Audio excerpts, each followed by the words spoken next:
Drama always works. It works especially with Prabhas. आपने बोला ना बाहुबली और सालार और कल्कि, वो तीनों में प्रभासी है। अभी तक नेवर सीन बिफोर अवतार में प्रभास दिखने वाले हैं। I'll try. कोशिश तो वही है, तभी नया लगेगा ना।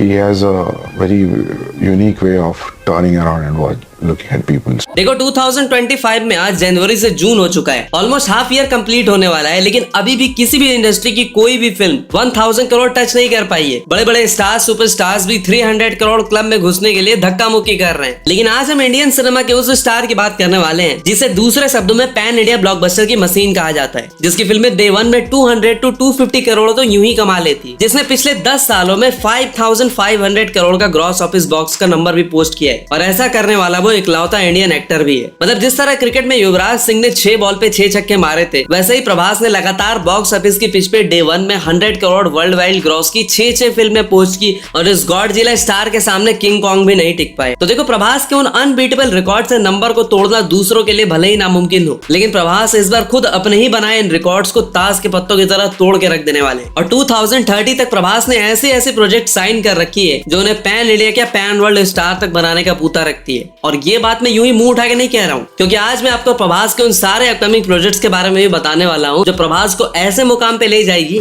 जिसे बीट कर पाना किसी भी दूसरे स्टार के लिए इम्पॉसिबल होगा। जिसमें मैत्री वाली एक प्रोजेक्ट, होमबाले के 3 प्रोजेक्ट्स, इसके अलावा वांगा, लोकेश कनगराज, प्रशांत वर्मा, फौजी, कल्कि, इन फिल्मों के अलावा भी इतने सारे प्रोजेक्ट्स के बारे में आज डिस्कस करेंगे जो आपने शायद ही सुना भी होगा। तो आज की वीडियो होने वाली है फिर से बहुत खास, क्योंकि आज बात करेंगे उन प्रभास। लेकिन उससे पहले आप लोग लाइक का बटन दबा के सपोर्ट दिखा देना, तो 10,000 लाइक से नीचे बात नहीं होनी चाहिए। तो प्रभास फैंस हो या हेटर्स, ये इंपॉर्टेंट नहीं है, इंडियन सिनेमा का झंडा और ऊपर लहराने वाला है, ये इंपॉर्टेंट है। तो सबसे पहले बात करते हैं प्रभास की the most experimental film the Raja Saab की। तो देखो आज जहां बड़े बड़े सुपरस्टार्स की फिल्में पोस्ट कोविड बॉक्स ऑफिस पे रेंग रही है, सलमान खान की 4 में से 4 फिल्में फ्लॉप या एवरेज है। साउथ में भी कमल हसन से लेकर अजीत कुमार सारे लोग पिटा रहे हैं। वहीं प्रभास की पोस्ट कोविड फिल्मों की बात करें तो राधे श्याम 105 करोड़, अधिपुरुष 289 करोड़, सालार 407 करोड़, कल्कि 653 करोड़, और इन सब का टोटल निकल के आता है 1454.21 करोड़। और हाँ, यहाँ पे मैंने जो ये कलेक्शंस बताए हैं ना, वो सारे इंडिया नेट के कलेक्शन थे। एंड अनलाइक सलमान खान के दूसरे सुपरस्टार, प्रभास की इन सारी फिल्मों का जॉनर एक दूसरे से बिल्कुल ही अलग था, इसलिए इनमें से 2-3 फिल्मों से प्रभास को झटका भी लगता है, बट वो मानने को तैयार ही नहीं है। और जिस तरह बीइंग अ फूडी प्रभास को डिफरेंट वैरायटीज के फूड पसंद आते हैं, वैसा ही कुछ वो सिनेमा में भी ट्राई करते रहते हैं। उन्हें हर बार अपनी ऑडियंस को कुछ अलग ही डिलीवर करना होता है, जिसमें में से एक फिल्म है द राजा साहब। कहानी की बात करें तो एक ऐसा बंदा है जो थिएटर चलाता है, लेकिन सबकी तरह उसे भी पैसे की दिक्कत है मित्र, और पैसे की दिक्कत क्या नहीं करवाती, इसलिए वो अपनी पुश्तैनी प्रॉपर्टी को बेचना चाहता है, जिससे वो सारे कर्जे चुका सके और अपना बिजनेस फिर से अच्छे से चला सके। लेकिन भैया वो प्रॉपर्टी है सापित, और उसपे है भूत का साया, और वो भूत कोई और नहीं बल्कि प्रभास खुद ही है। हाँ, दरअसल फिल्म में प्रभास का डुअल रोल होने वाला है, first as a theatre owner और दूसरा उसके दादाजी एज अ भूत, यानी कि द राजा साहब। और ऐसा नहीं कि कोई ऑर्डिनरी सुपरनेचुरल हॉरर फिल्म है, इसमें सुपरनेचुरल के दूध में कॉमेडी का बॉर्न चीता मिलाया जाएगा, वो भी high octane VFX and visual work के साथ, जिसमें इमोशन भी होगा, ड्रामा भी होगा। तो अगर आप एक wild cinematic roller coaster film के इंतजार में हो तो राजा साहब आपको डिसअपॉइंट नहीं करेगी। ऊपर से फिल्म का टैगलाइन भी यही है कि horror is the new humour. देखो पहले फिल्म को अप्रैल 2025 में लाना था, लेकिन प्रभास की इंजरी और मल्टीपल प्रोजेक्ट्स की वजह से उसे पोस्टपोन कर दिया गया, और अब जाकर इसे 2025 के ही दिसंबर में रिलीज किया जाएगा। स्टार कास्ट की बात करूं तो इसमें निधि अग्रवाल, संजय दत्त, ब्रह्मानंदन, ऋतिक कुमार, मालविका मोहनन, योगी बाबू, अनुपम खेर, और इन सब के अलावा और भी काफी सारे स्टार कास्ट होने वाले। और काफी लोग तो सिर्फ ब्रह्मानंदन सर की कॉमेडी देखने के लिए एक्साइटेड है। प्रभास ने ऊपर से इस फिल्म के लिए अपनी फीस भी रिड्यूस कर दी है, and he is charging only 100 crore for this film. और ये सारे रीजन काफी है एक मास मसाला एंटरटेनिंग फिल्म को बॉक्स ऑफिस पे स्काई रॉकेट करने के लिए।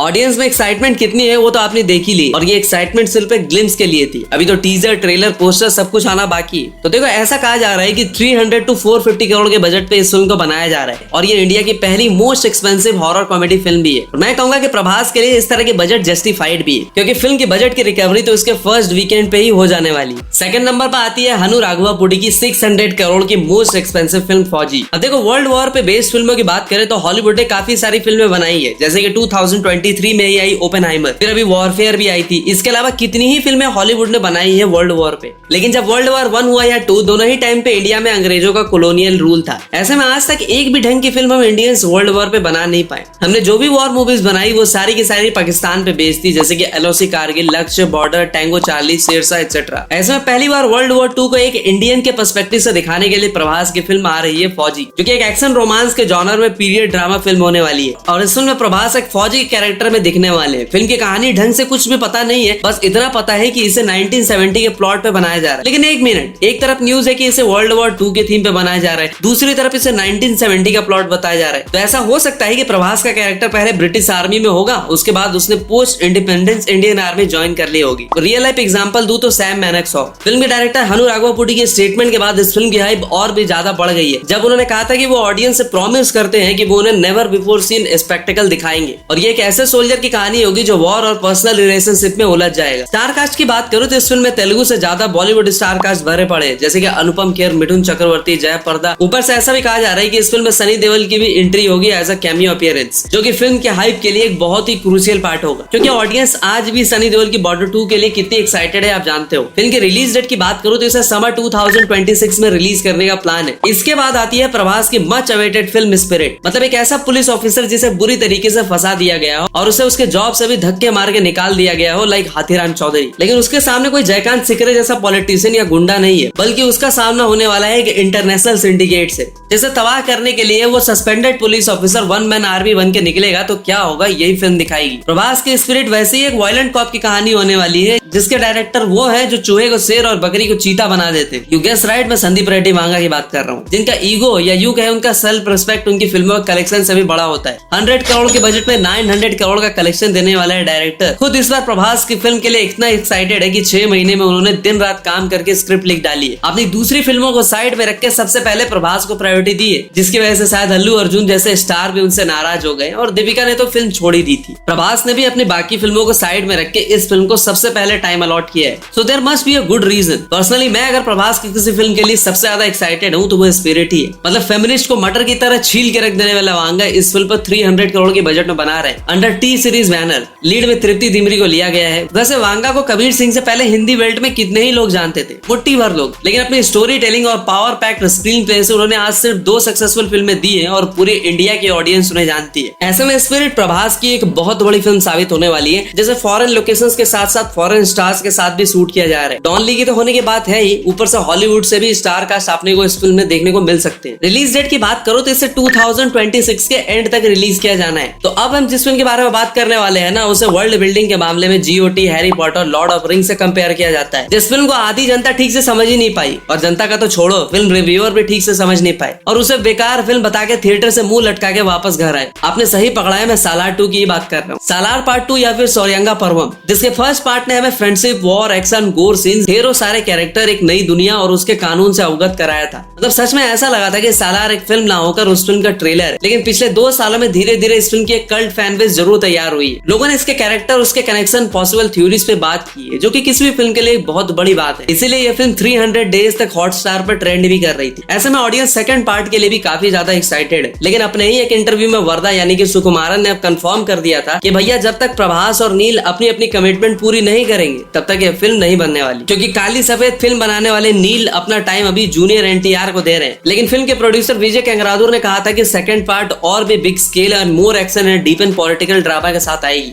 और भी काफी सारे नए कैरेक्टर्स इस फिल्म में ऐड किए जाएंगे और काफी सारे मिस्ट्रीज भी सॉल्व होगी। खानसार का असली मालिक देवा को क्या पता चल पाएगा कि वो सौर्यंगा ट्राइब का लीडर और खानसार का असली वारिस है, क्योंकि सेकंड पार्ट का नाम भी सौर्यंगा पर्वम भी है। सो इस बार बहुत कुछ नया बेटर चीज देखने को मिलने वाला है। और प्रशांत नील का रिकॉर्ड रहा है कि फर्स्ट पार्ट से सिर्फ हाइप क्रिएट होती है, असली कलेक्शन तो सेकंड पार्ट करके जाती है। KGF 1 ने जहाँ 227 करोड़ कमाए थे तो सेकंड ने सीधा 1200 करोड़, वो भी 100 करोड़ के बजट पे, और सालार 2 को तो 400 करोड़ की बजट एलोकेट की जा रही है। अब देखो वैसे तो ये 4 फिल्में ही काफी होंगी प्रभास को इंडियन सिनेमा का सबसे बड़ा पैन इंडिया स्टार बनाने के लिए, लेकिन इसके बाद एक और फिल्म है जिसके सीक्वल में प्रभास सालार के राक्षस के बाद देवता बनते दिखने वाले हैं, और वो होगी कल्कि 2। इस फिल्म के पहले पार्ट की बात करें तो ये फिल्म प्रभास की ना होकर senior citizen actors like Kamal Haasan और अमिताभ बच्चन की ही फिल्म थी। प्रभास ने तो सिर्फ इस फिल्म में कैमियो किया था, लेकिन इस फिल्म के पैसा वसूल क्लाइमेक्स ने इसे बचा लिया था। जब प्रभास खुद कर्ण के अवतार में आ जाते हैं। महाभारत के रेफरेंसेस इस फिल्म के लिए वो मसाला थी जिसे डालने के बाद खिचड़ी भी बिरयानी लगने लगती। पार्ट 2 के लिए डायरेक्टर नाग अश्विन ने कंफर्म कर दिया है कि वो इसी साल इसके सेकंड पार्ट की शूटिंग स्टार्ट करने वाले हैं। अब देखो, पहले तो इसे इसी मंथ यानी कि जून से स्टार्ट करना था, but due to Prabhas injury उनके सारे प्रोजेक्ट्स पे इसका असर पड़ा है और इसीलिए कल्कि 2 को दिसंबर 2025 से शूट किया जाएगा। Prabhas, Amitabh Bachchan, Kamal Haasan and Deepika Padukone are expected to reprise their roles. लेकिन दीपिका प्रभास की स्पिरिट के बाद इस फिल्म को भी छोड़ सकती है। Once again same reason. ऐसे में क्वेश्चन ये है कि उन्हें फिल्म में इतना क्रूशियल रोल मिला है लॉर्ड कल्कि की माँ का, तो भाई ऐसा हो सकता है कि उनका रोल पूरी तरह से ना हटा के रिड्यूस कर दिया जाए। बाकी फिल्म की स्क्रिप्ट पूरी तरह से रेडी है और कल्कि 2 के मेकर्स ह्यूज ग्लोबल रिलीज किए जाने की वेट भी कर रहे हैं। जो भी है, सालार की तरह इस फिल्म का भी सेकंड पार्ट फर्स्ट पार्ट से 5 to 6 टाइम बेटर होगा। और कल्कि 1 ने जहां 1000 करोड़ प्लस का कलेक्शन किया था, तो सेकंड पार्ट तो मिनिमम 1500 करोड़ प्लस का कलेक्शन करके ही जाएगी। इन सारी प्रोजेक्ट्स के अलावा होमबाले के साथ प्रभास ने सालार तो साइन की है, लेकिन उसके साथ साथ 2 और फिल्में भी साइन की है जो कि अब तक अनटाइटल प्रोजेक्ट्स है। लेकिन इस प्रोजेक्ट को भी 2027-2028 तक रिलीज किया जाना है। होमबाले फिल्म्स वालों ने खुद कहा है कि ये प्रोजेक्ट सालार और केजीएफ से भी बड़ी प्रोजेक्ट्स होंगी, जिसके लिए they are ready to spend 1000 crore all together. And this partnership aims to create a large scale cinematic experience that appeal to audiences in India and globally. इसके अलावा इंडिया की मोस्ट स्पिरिचुअल यूनिवर्स यानी कि प्रशांत Verma cinematic universe में भी प्रभास की entry होगी, जिसमें ऑलरेडी कांतारा वाले ऋषभ शेट्टी की एंट्री हो चुकी है। और पीवीसीयू के अपकमिंग प्रोजेक्ट्स की बात करें तो उसमें अधीरा, महाकाली, जय हनुमान पाइपलाइन में है। प्रभास के साथ कौन सी फिल्म होगी कुछ भी कहा नहीं जा सकता। प्रशांत वर्मा के अलावा प्रभास अपनी इंडस्ट्री से बाहर जाकर लोकेश कनगराज के साथ भी एक प्रोजेक्ट पे काम करने वाले। मतलब इतने बड़े बड़े डायरेक्टर्स, मोस्ट एक्सपेंसिव फिल्में और सारी की सारी सेम फॉर्मूला फिल्में ना होकर डिफरेंट जॉनर की फिल्में, यही एक बहुत बड़ा रीजन होंगे प्रभास को इंडियन सिनेमा का सबसे बड़ा पैन इंडिया स्टार बनाने के लिए। तो भाई ये थी प्रभास के अपकमिंग प्रोजेक्ट्स की वीडियो। आप इसमें से कौन सी फिल्म के लिए सबसे ज्यादा एक्साइटेड हो कमेंट में बताओ। तो मिलते हैं अगली वीडियो में, तब तक के लिए हर हर महादेव।